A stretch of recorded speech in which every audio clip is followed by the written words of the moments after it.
Welcome to Floating with Tea Podcast. I'm Shiuwen. And I'm Noah. So, seriously, so excited to be here. We have not been recording for a very long time, and it's so wonderful to be back to it. Yes. Yeah, today we're going to do something totally different than we've done before, though. Yes.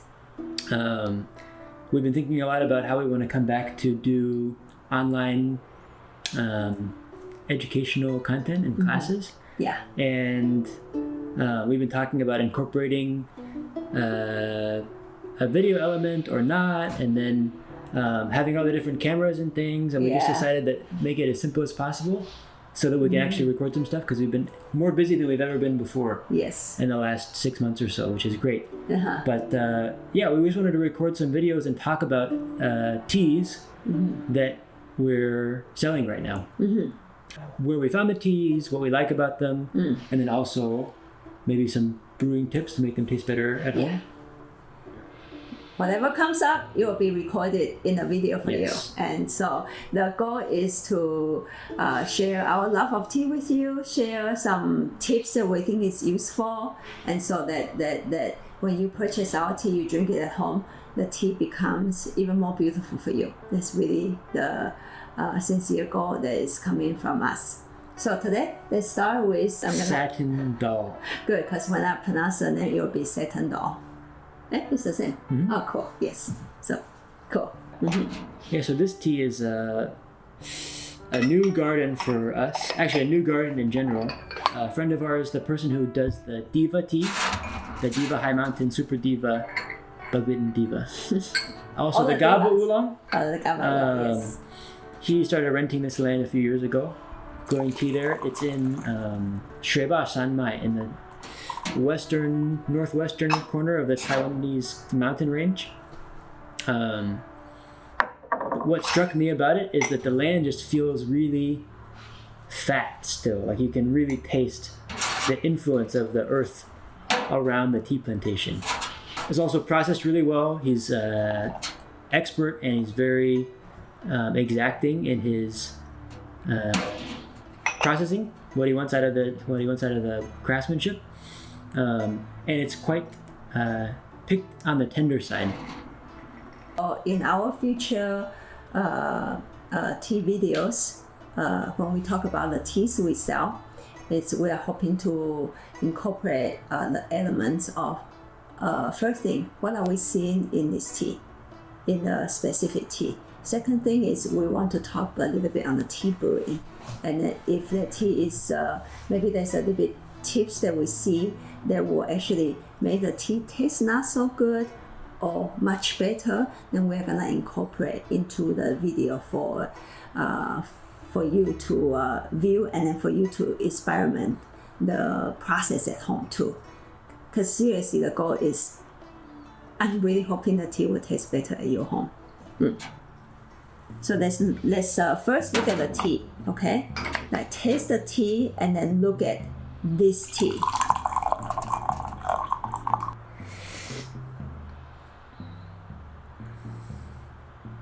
Nice. So, for those of you who are new with our videos, please always refer back to, I think those first 24 videos is up on our website. Tea Classes with Shiuwen. And you can see there are 24 videos, and a lot of them are talking about how I call it the tea fundamentals in tea tasting. So you review those at home, okay? And I'm gonna quickly call that out a little bit. When you smell tea, yes, smell what it smells like to you, you decide. But what I'm smelling is, besides it's floral or whatever you pick up a high mountain oolong, it's actually the scent texture. What's the texture of this scent, and where is it going? Can it move? Okay? And then second will be tea broth. It's actually the same thing.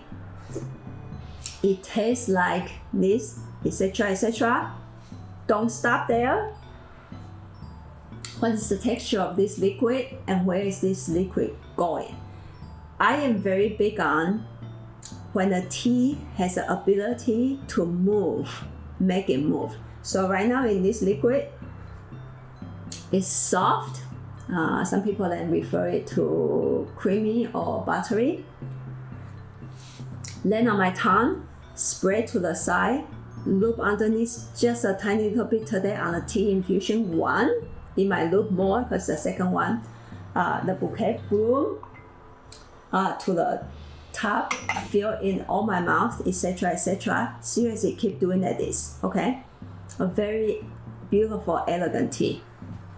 What I like about it is that this tea has a really especially thick, viscous, almost gelatinous feel to it. The liquid, yeah. If you brew you have it to and brew then it at home you to look at it, okay? But yeah, the broth is really thick, but it doesn't have to be heavy to be thick. Really sweet, but the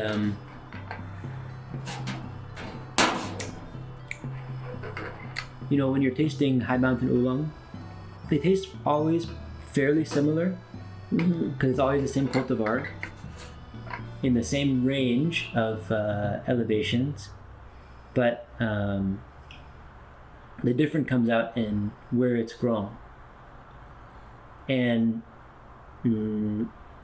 tastes like the cultivar, but this one has a lot of other element of it feels like you can taste almost like a minerally, doesn't taste like minerals, but you can feel the thickness of all the nutrients that are in the earth. The color is really pretty, really deep, clear, and then the thing that is what you talk about, the viscosity, that is almost jello-y. Yeah. I mean, seriously, look at your liquid. This tea, it's a light tea, but it feels like almost like a jello, a light jello that is gonna condense more together. It's really fun. Just look at your tea. Your tea will do a lot of things to give you a lot of wonderful information. Still a little bit, blooming. The liquid is blooming a little bit to me. Fragrant for sure. Reach to my chest and then reach to my stomach just a little bit. On the lightweight, not super strong from this tea. So when I look at this tea, what do I like about this tea is it has a blooming effect. It's very well balanced tea. It's a very clear tea. It feels clean to me, like on the composition, on the tea itself, like it tastes clean. It's a very pretty tea to me. Yeah. So a little bit in this infusion though, there's a hint of dryness in the roof of the mouth. And that's kind of what we wanted to talk about with the brewing, what you could do to effectively work with that. Yes. So because it's really tender, there's just more stuff per leaf. Yeah. Like by weight, there's just more stuff inside. So we found that the best way to work with that is use less tea leaves. Especially for this specific tea, because Noah mentioned the tea is big tender. It's really tender. Yeah, specifically. So with like tea. If you can see into my guy one, after the leaves are all the way open, it's not like the style that sometimes when people do gongfu tea, it's just like, whoa, there's so much tea in there. That's not wrong. It's just this tea, because my dongting will be that way, by the way. But this tea, we know when we put more means what? Like maybe so this is about 110 millimeters of gaiwan. So if let's say I put 10 grams of tea in there, I think it will still taste what it's supposed to taste like the flowery, the sweetness, the mineral, the fragrance will all exist in there. But that's not only what we are looking for.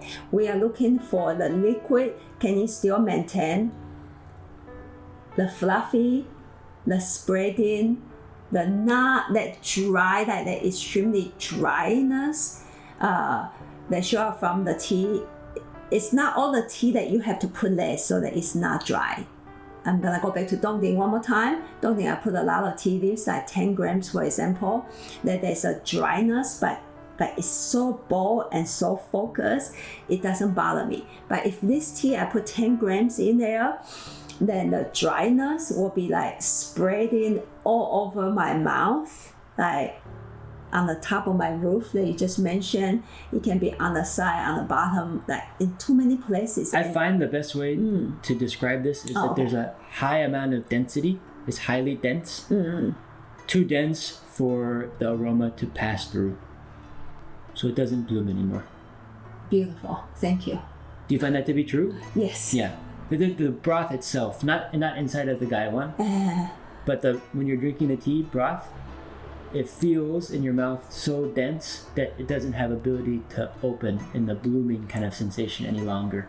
Thank you. Is that right? Thank you. Yes. Yeah. So that's why we use less leaf, because there's just so much stuff inside of this tea.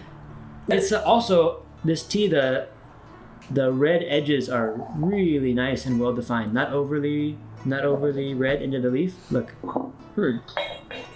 You see how the red edges are like just perfectly on the outside of the leaf? I mean, it's processed really nicely.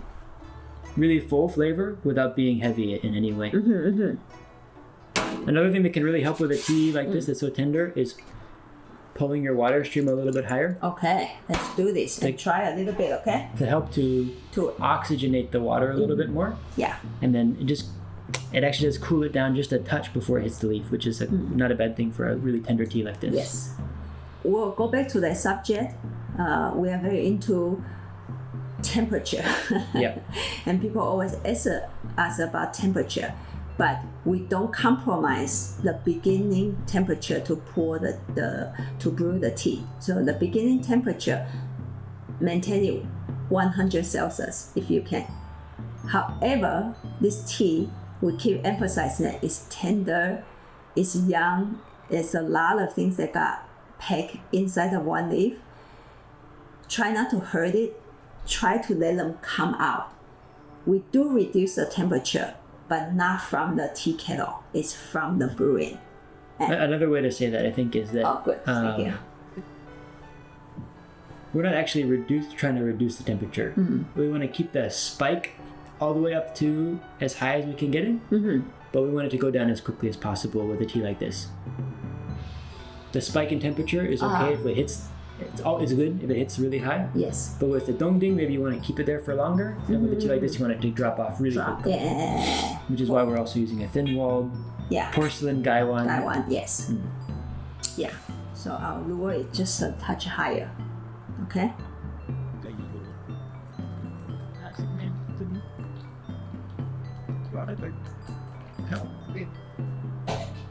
Just watch. Yeah. So just lower it a little bit higher than what you normally do. If you do water low, how about that?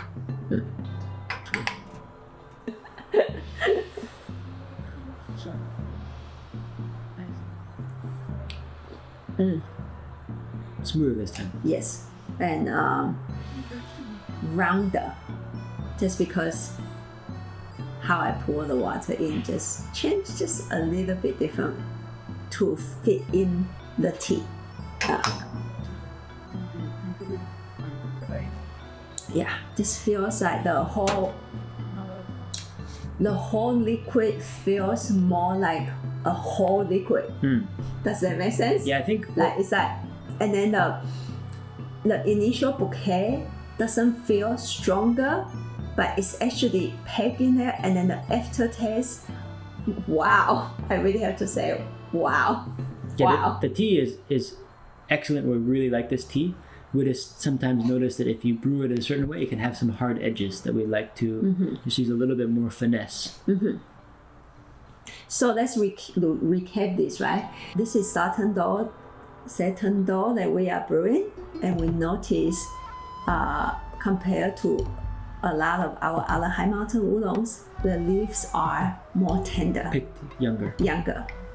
That's why they're smaller. Yes. If you look at the green leaf, at the dry leaf, it's smaller nuggets. So we notice if you put in the usual amount for your high mountain oolong for Gongfu tea session, the tea can feel a little bit jammed up and rough. Therefore, we think of ways to incorporate with this tea that will make all the good stuff that got packed into these younger leaves to show up in a really nice and smooth way. One thing, first, put in less leaves than usual. Second, still use hot water, 100 Celsius. And then when you pour it inside of your gaiwan or teapot, be gentle about it and just look at my water stream. Be gentle about it and be thin about it, and higher is okay. And then look at your tea leaves, like they don't feel that they are hurt. They are kind of bubbly and blooming, and they are happy with the hot water. Yeah, there will be one way to look at it. And if you don't know what you're looking at, simply at least look at your tea leaves, okay? Yeah. And then you can look into my gaiwan also. It's not a lot of tea that will just pop out of your gaiwan, okay? So don't use that much tea leaves. I would say it's even okay to use even less than we use today. Yeah. And then hot water in, no hurry to just cover it up 100%. Okay, try to make this tea, this young and tender tea, feel comfortable with hot water. Hot water is not wrong. You just need to know how to work with it.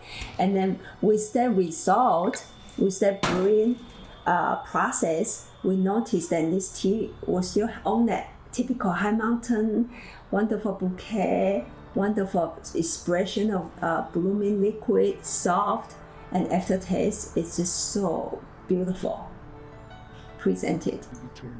Yeah, the reason I called it Satin Doll was because I wasn't allowed to call it baby face.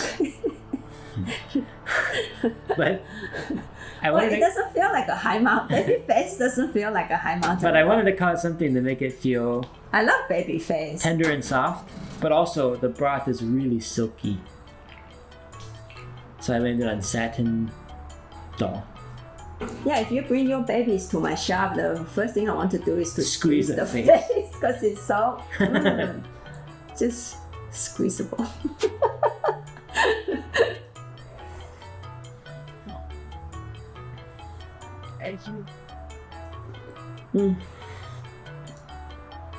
Really smooth, really sweet. Yeah, and it's round. Feels one. Yeah. Just one thing. Wow, cool. We are so happy to be back. I hope you find the video very helpful. If you have questions, actually the best way to contact us is through emails. Yeah. Yeah, don't contact us through social media like what is this gonna be? YouTube or Instagram. We'll try our best to look at it, but Facebook. Yeah. If you have a question about brewing tea, email us. Email us. Even with this video, just email us, and then we're gonna have communication with you. And hope you find it helpful and have fun. Have fun with it, please.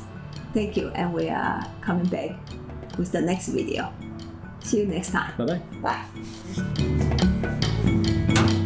Ooh, it's good. Yeah. One of the best I've done. Yeah.